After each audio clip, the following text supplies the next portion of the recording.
अरे वाह, गुल्लू गुल्लू बन गई है। मैं एक ले लूं माँ? हाँ हाँ, मेरा गप्पू नहीं खाएगा तो और कौन खाएगा भला? ले ले बेटा। नहीं रुक जाओ गप्पू, तुमने हाथ धोए? धोए ना बापू, अभी थोड़ी देर पहले धोए थे। नहीं बेटा, उसके बाद तुम बाहर खेलने चले गए थे और वहाँ मिट्टी में खेलने के बाद तुम सीधा यहीं आ गए।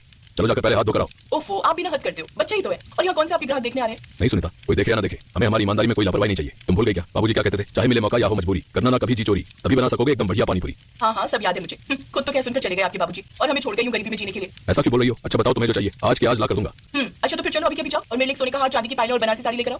अब गप्पू के लिए भी एक सोने की चेन लेते आना। और हाँ, आते हुए जरा किसी मिस्त्री को पकड़ लाना। इस झोपड़ी में अब नहीं होता मेरा गुजारा, मुझे अब पक्का मकान चाहिए। बोलो कर लोगे ना ये सब अभी के अभी? सोमू की पत्नी सुनीता ने ये सारी बातें उस पर तंज कसते हुए कही थी, क्योंकि वो अच्छे से जानती थी कि उसकी ये सारी जरूरतें पूरी कर पाना सोमू के बस से बाहर था। हालांकि सोमू के पिता बांकेलाल का नाम पूरे गांव में मशहूर था, क्योंकि उनके हाथों की बनी पानी पूरी के वहां सब दीवाने थे। और अब बांकेलाल के निधन के बाद सोमू उनके इसी काम को आगे बढ़ा रहा था। सुबह से शाम तक वो और उसकी पत्नी सुनीता जी जान लगाकर पानी पूरी बनाते और फिर शाम को बस 2 घंटों के अंदर ही सारा का सारा माल बिक जाता। लेकिन फिर भी सोमू तंगहाल था। और ऐसा क्यों था, ये आप उसकी पत्नी सुनीता से ही सुनिए।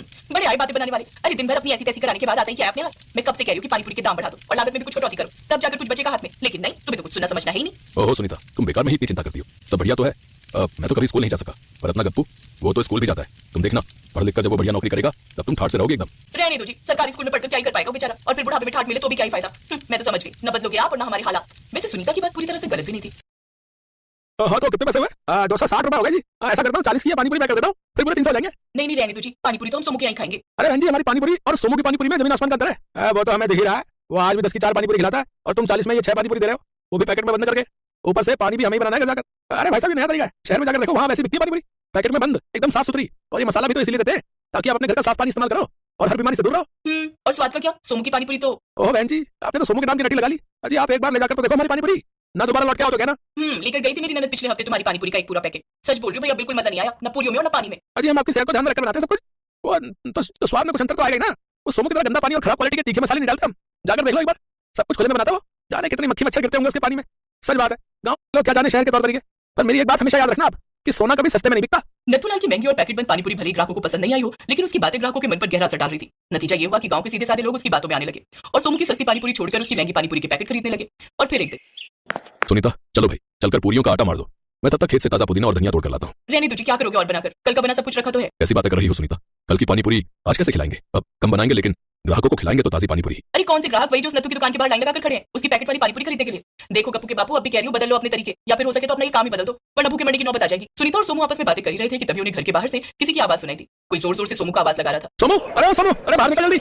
नत्थु भैया क्या हो गया, ऐसे क्यों चिल्ला रहे हो? शुक्र मना, अभी सब चिल्ला रहा हूँ। जी तो कर रहा है कि तेरा सिर फोड़ दूं पत्थर मारकर। ए जरा जुबान संभाल कर बात कर नत्थू, वरना। रुको सुनीता, मुझे बात करने दो। नत्थु भैया आखिर किया क्या है मैंने? अरे तूने ऐसा बात किया जिसकी कोई माफी नहीं है? ये देख, तेरी सड़ी हुई पानी पूरी खाकर क्या हाल हो गया हमारी पिंकी का। ये कहते हुए नथुलाल ने एक बच्ची की ओर इशारा किया जो एक औरत की गोद में बेहोश पड़ी हुई थी। और फिर पिंकी क्या हुआ इसे? 10 रुपए लेकर गई थी मुझसे तुम्हारी पानी पूरी खाने के लिए, और देखो क्या हाल हो गया इसका। उल्टी 10 से इतनी हालत खराब है कि लड़की बेहोश ही हो गई। नहीं भाभी, ऐसा नहीं हो सकता।